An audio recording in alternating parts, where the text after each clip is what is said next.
अस्सलाम वालेकुम dear students. आपको कॉन्सेप्ट ट्यूटर्स एकेडमी के प्लेटफॉर्म से वेलकम करते हैं। I am your chemistry tutor. आज से हम लोग एक वीडियोस की नई सीरीज स्टार्ट कर रहे हैं।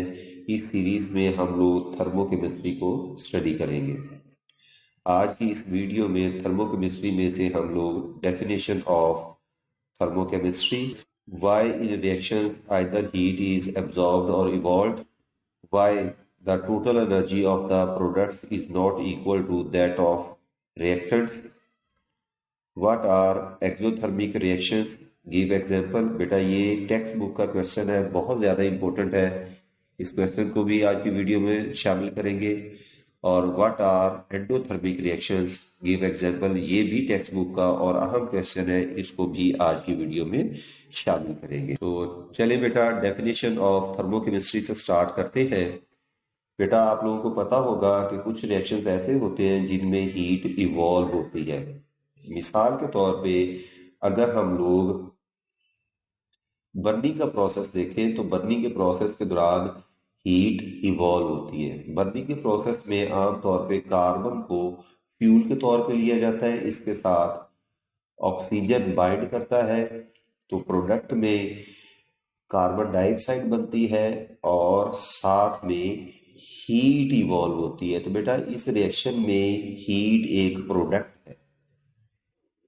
इसी तरह से बेटा कुछ रिएक्शंस ऐसे भी हैं जिनको कंप्लीट करने के लिए हीट प्रोवाइड करना पड़ती है। मिसाल के तौर पे अगर वाटर है, इसको हम लोग ब्रेक डाउन करके इसी के कंपोनेंट्स में चेंज करना चाहते हैं, यानी हाइड्रोजन और ऑक्सीजन, तो इस रिएक्शन के दौरान जो है हमें हीट देना पड़ेगी, हीट इस्तेमाल होगी, तो ही जो है ये रिएक्शन फॉरवर्ड डायरेक्शन में चलेगा।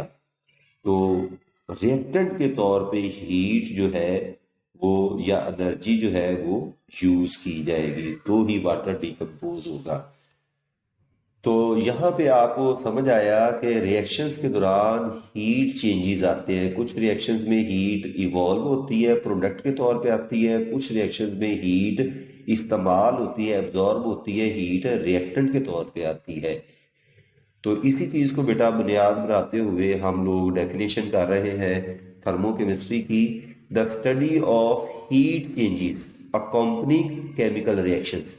केमिकल रिएक्शंस के साथ साथ जो हीट चेंजेस की स्टडी है, इसको हम क्या कहते हैं? थर्मोकेमिस्ट्री। नेक्स्ट बेटा क्वेश्चन देखें।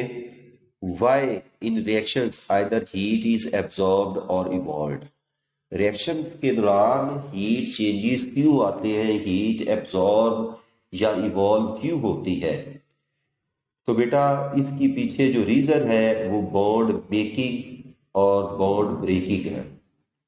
केमिकल रिएक्शंस के दौरान बॉन्ड रिएक्टेंट्स के अंदर जो मौजूद होते हैं वो तोड़े जाते हैं, ब्रेक होते हैं, और न्यू बॉन्ड जो है वो प्रोडक्ट्स में बनते हैं, फॉर्म होते हैं। ठीक है, तो जो बॉन्ड ब्रेकिंग है इन रिएक्टेंट्स, इसके लिए हीट एब्जॉर्ब होती है फ्रॉम द एनवायरनमेंट।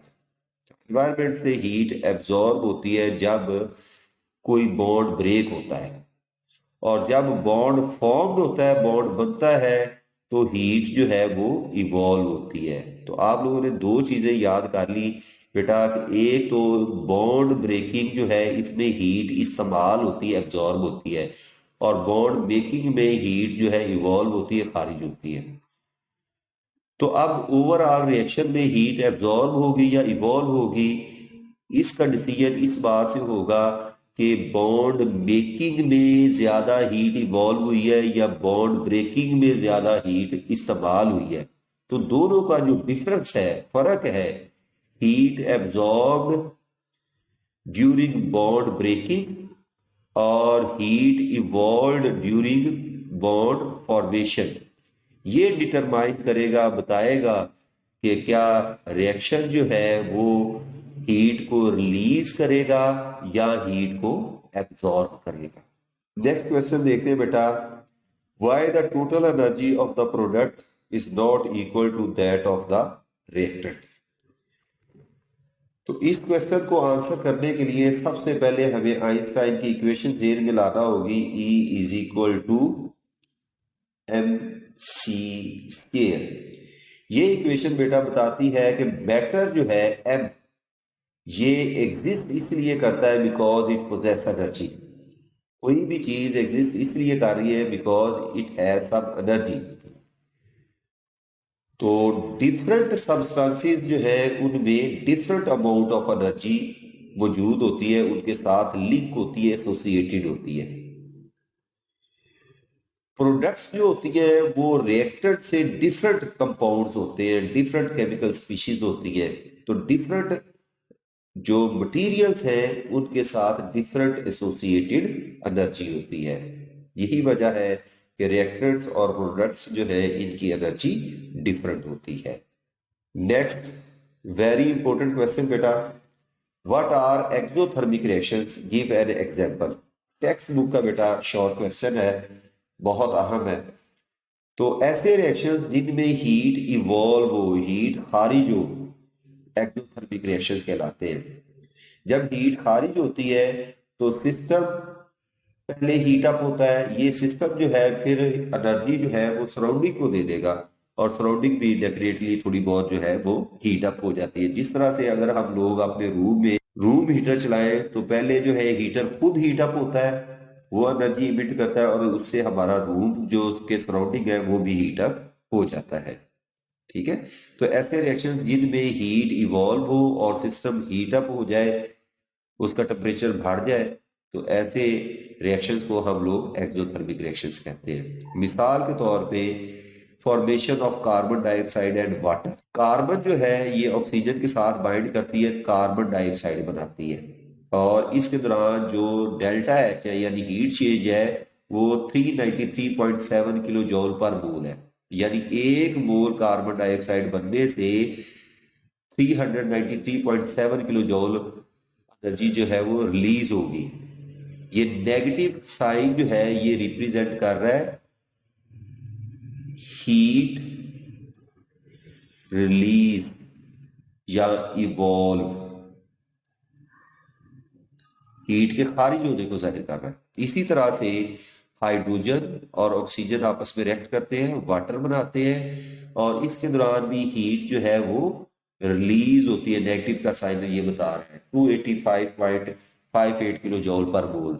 जब हाइड्रोजन और ऑक्सीजन के बाइंड करने से वाटर का एक मोल बनता है तो 285.58 किलो जूल पर मोल एनर्जी जो है वो रिलीज होती है। नेक्स्ट क्वेश्चन है बेटा, what are endothermic reactions, give an example. ये भी बेटा टेक्स्ट बुक का क्वेश्चन है, बहुत अहम क्वेश्चन है। तो एंडोथर्मिक रिएक्शंस ऐसे रिएक्शंस होते हैं जिनमें हीट एब्जॉर्ब होती है, तो वो क्या कहलाते हैं, एंडोथर्मिक रिएक्शंस। इन रिएक्शंस में टेम्परेचर ऑफ सिस्टम जो है वो कम हो जाता है, लो हो जाता है सराउंडिंग की निस्बत, और बाद में डेफिनेटली सराउंडिंग का भी टेम्परेचर जो है वो कम हो जाएगा। इसकी मिसालें देखें, वाटर जो है इसको तोड़कर हाइड्रोजन और ऑक्सीजन बनाया जाए तो ये एक एंडोथर्मिक रिएक्शन होगा, इसमें एनर्जी इस्तेमाल होगी। कितनी, 285.58 किलो जूल पर मोल। पिछली एग्जांपल में आपने वाटर फॉर्मेशन यानी इसका रिवर्स रिएक्शन देखा था। अगर इसी रिएक्शन को रिवर्स करेंगे तो यहाँ पे साइन नेगेटिव का आ जाएगा, उसमें हीट इवॉल्व होगी, इसमें हीट एब्जॉर्ब होगी। इसी तरह से कार्बन डाइऑक्साइड को ब्रेक करके कार्बन और ऑक्सीजन अगर बनाया जाए तो इसके लिए भी हीट एब्जॉर्ब होगी, इस्तेमाल होगी। तो प्लस का जो साइन है बेटा ये बता रहा है हीट एब्जॉर्ब, हीट एब्जॉर्ब।